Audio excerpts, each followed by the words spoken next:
I went to Preston Market last Sunday, and there was a Sri Lankan festival. So right at the heart of the market, for at least an hour, there was a rock band playing a mix of what I assume was Sinhalese lyrics and English lyrics. There was certainly some Springsteen. And I looked at the crowd, which was diverse, working class, and having a lot of fun. And I thought to myself, Pauline Hanson would absolutely hate this. And the good thing is, actually, there's a few other people who have come to this conclusion. So at the beginning of this week, 2 opinion polls were released, both of which showed, from their point of view, bad news for One Nation. Both of them showed a shift from One Nation and the coalition towards Labour and the Greens. Overall, a 4-point shift from the right to the left. Even more dramatic was a fall in Hanson's personal standing of 10%. This is quite a slap in the face. And I think it's an indication that her speech at the National Press Club several weeks ago has backfired badly. And in that speech, she basically made 2 sets of arguments. One was that workers are lazy, overpaid, and it should be easier for the boss to sack people. And on the other hand, that multiculturalism was a disaster, and what was needed was monoculturalism, an Australian national identity to be imposed on migrants, and migrants would only be welcome if they accepted it.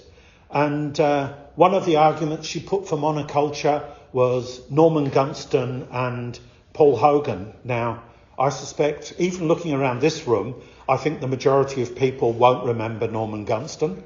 Norman Gunston was a character, not a real person, a character on television. Paul Hogan, more people are likely to know because of his Hollywood fame, and she invoked them as a way of calling out a nostalgia for an old Australia.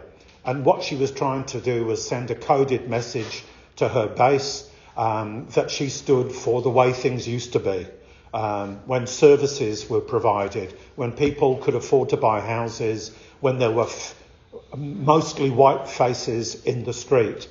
And that backfired on her quite badly. Paul Hogan came back almost immediately, and apparently he lives in America now, and said about Hanson, she's a pelican. I have no idea why he called her a pelican, but I'm prepared to accept it. Outrageous, so racist. It sounds very much like this stupid buffhead Trump. And Hanson started to flail around. She obviously was beginning to realise that her speech had not landed the way she wanted to, so she then tried to claim that the Socceroos were an example of the monoculture for which she stood, on the very thin basis that they all wear the same shirts and they all play under the same flag. And it's particularly bizarre because the best part of half the squad of Socceroos was born overseas. Many of the ones who were born here are the children of first-generation migrants, and the squad includes 3 people born in Africa, each one of them in a refugee camp.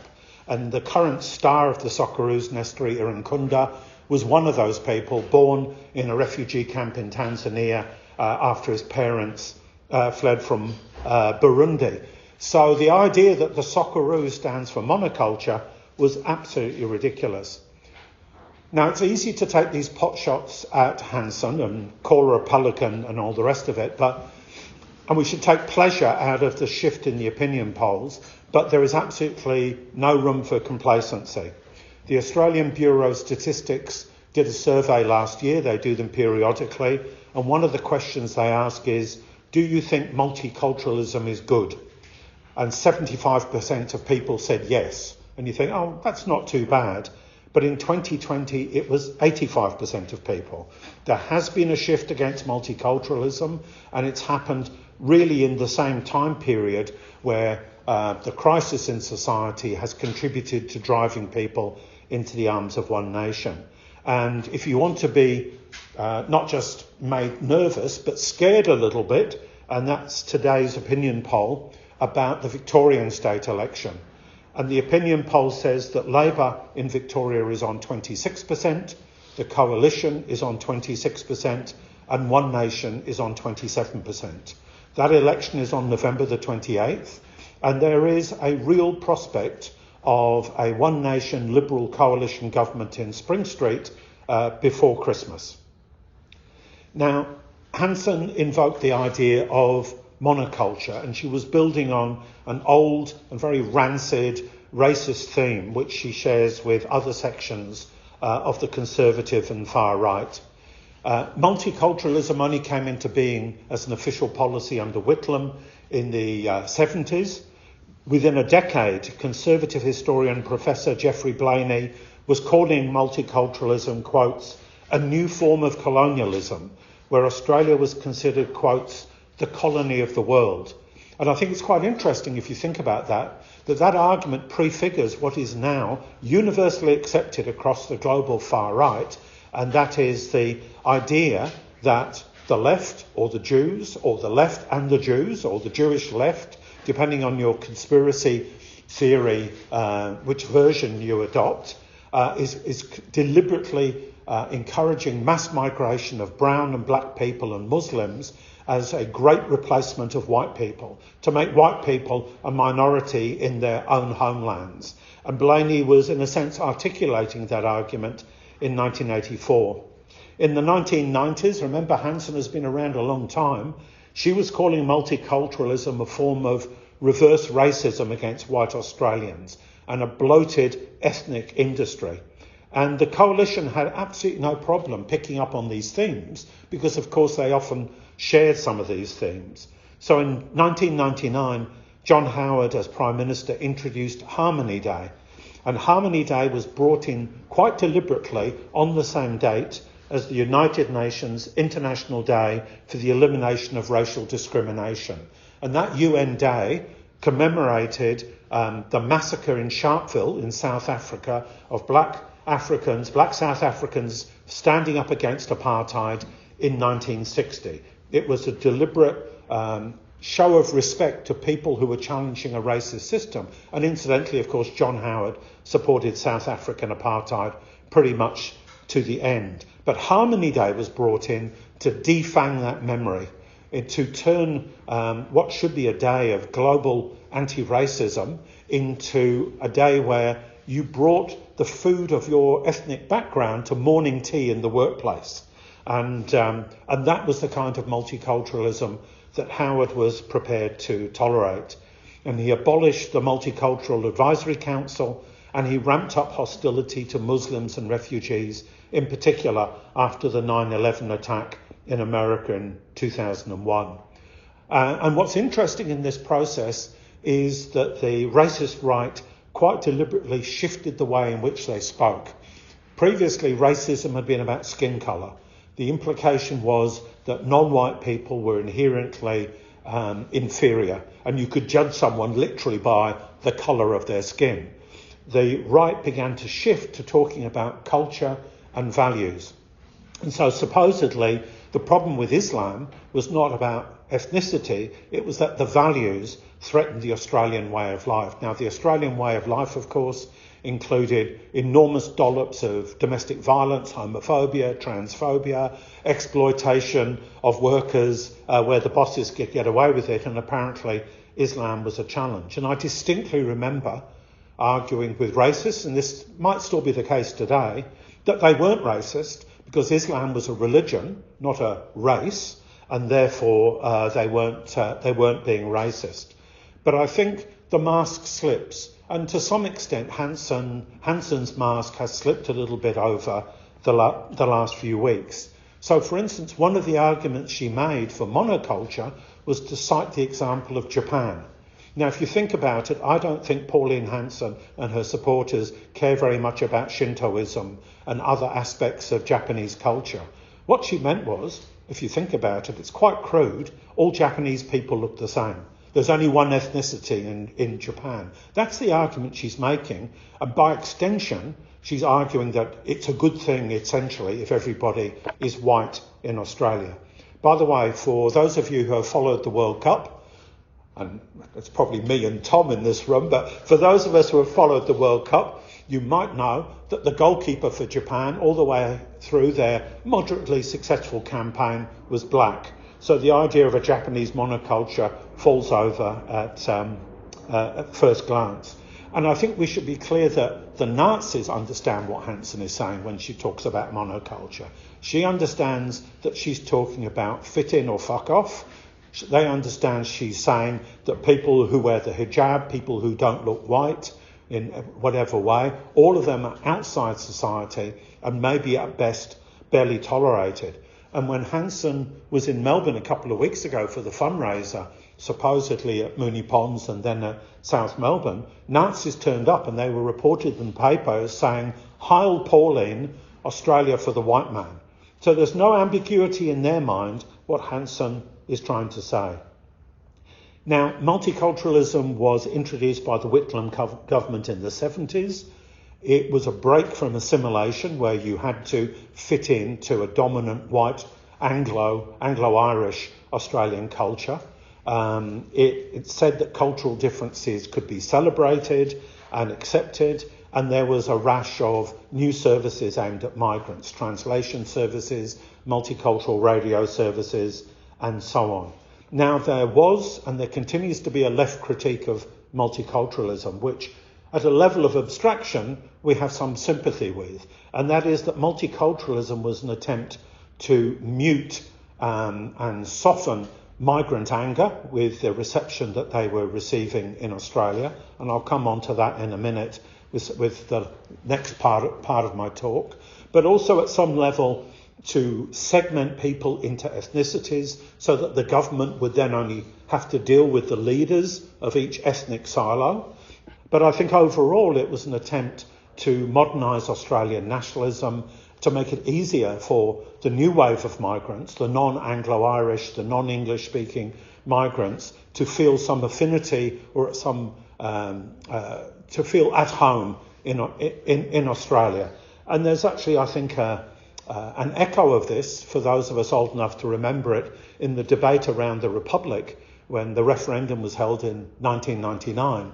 And there was quite an explicit argument made in favour of the Republic that Australia had to modernise Australian nationalism in order to win the loyalty of new waves of non-Anglo-Irish, non-Anglophone migrants, because greater and greater numbers of migrants, and today the English, Irish and even the New Zealanders are not the main source of migration. It's India and it's China, Vietnam and so on. The argument was that new waves of migration felt no affection and no loyalty to an old woman in Buckingham Palace in London, and trying to get them to be good Australians on the basis of the royal family was going to fail. So the ruling class has looked for ways of new ways of binding the new working class into Australian nationalism. But that, of course, is not Hanson's critique. So the ground, in a sense, is chosen for us at the moment, because when she attacks multiculturalism, we have to defend it against the racist right, but at the same time understand its limitations and begin to raise an alternative.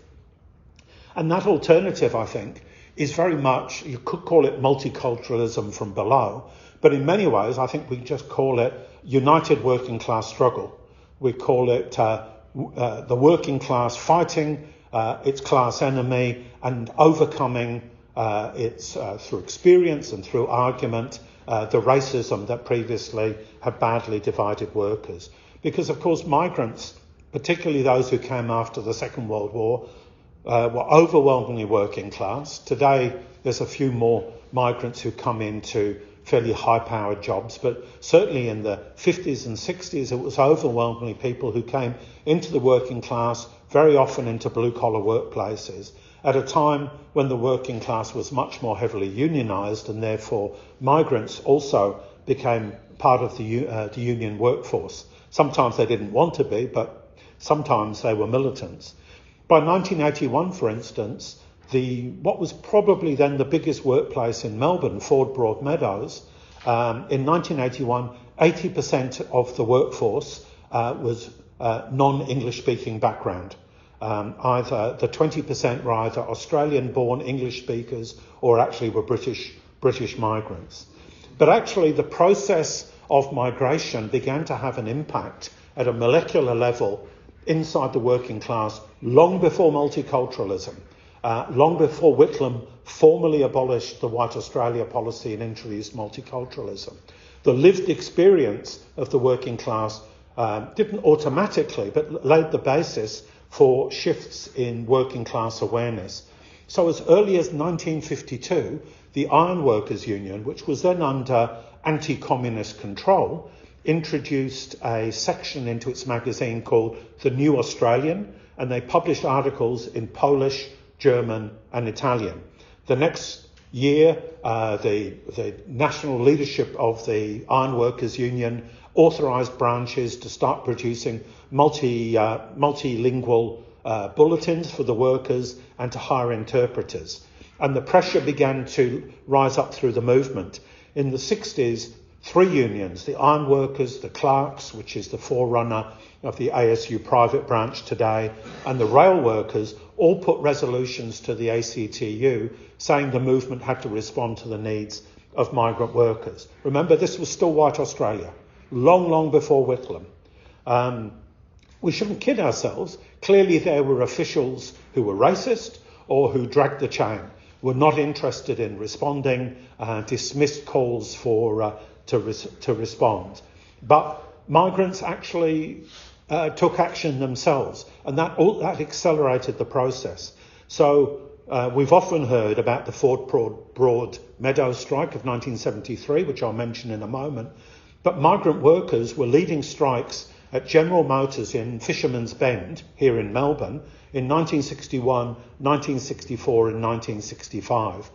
By the time you get to 1973, as I say, the workforce at Ford is overwhelmingly migrant, and when the bosses treat them badly and the union officials tried to basically patronise them into inactivity, there was an explosion of anger, a strike that went for 9 weeks, a significant win on pay, well above the final offer for management.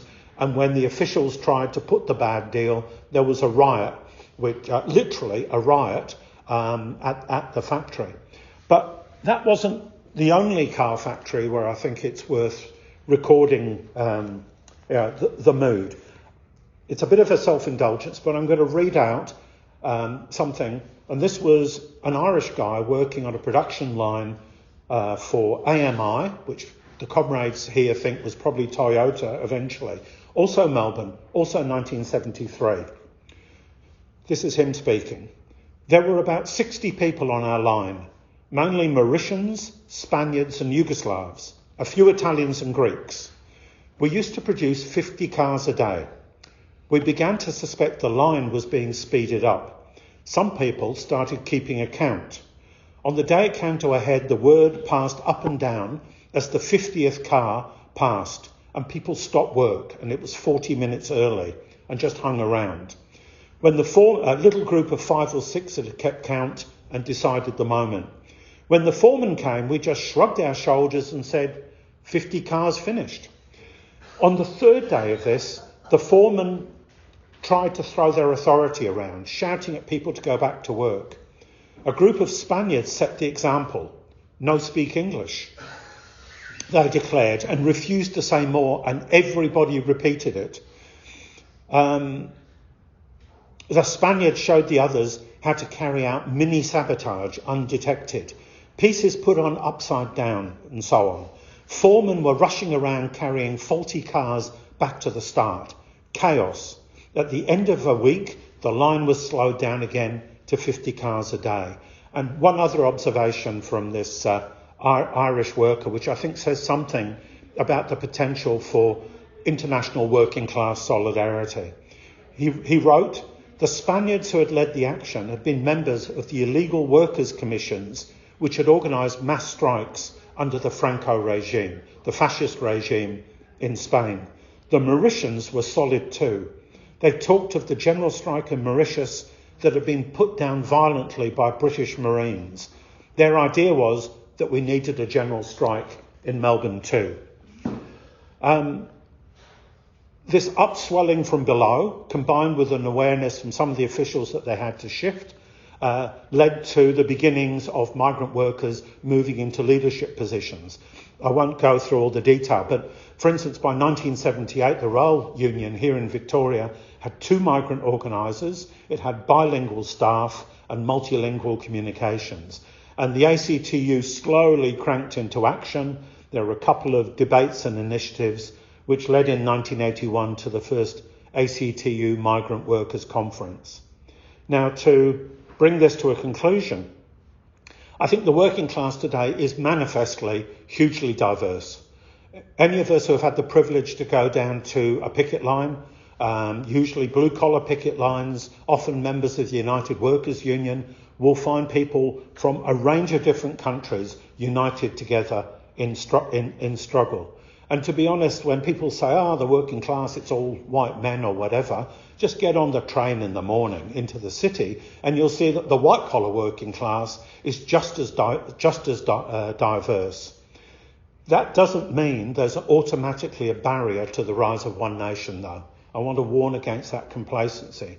Cos Samaras, who is the former Labor Party official and now the opinion pollster at Redbridge, said today in a Facebook post in relation to that opinion poll about Victoria that amongst first generation migrants, new migrants, the level of Labor voting was 35%, and amongst non-English speaking, probably even higher than that.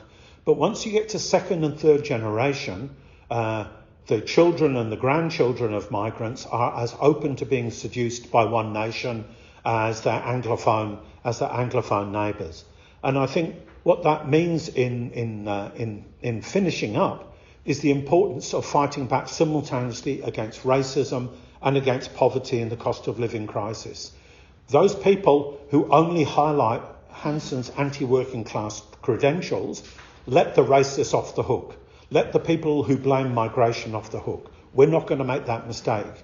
But those who only blame Hanson, attack Hanson for being a racist, which she fully deserves, as does the core of her party, must understand that if we don't tackle the cost of living crisis, the low wages, support the struggles like the teachers and so on, if we don't do that, then we're not going to deal with the misery that breeds the racism that one nation is feeding off.